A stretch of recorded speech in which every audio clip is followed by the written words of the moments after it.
Salve, salve, galera. Vou falar um negócio pra vocês.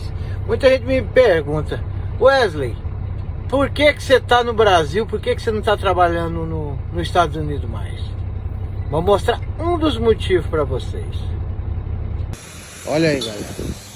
Vocês têm umas casinhas simples dessa na beira da estrada pra tomar um café? Vocês têm? Olha. Tá dando uma olhada. E aí, galera, para. Olha a coisinha mais bonitinha, gente. Ah, mas isso aí não. Olha. Aqui tem milho cozido, gente. Olha. Milho cozido pra comer. Bom dia, dona. Quanto é que é o milho cozido? 5? Dá um pra mim. Aí, moçada. Tem milho cozido e milho assado.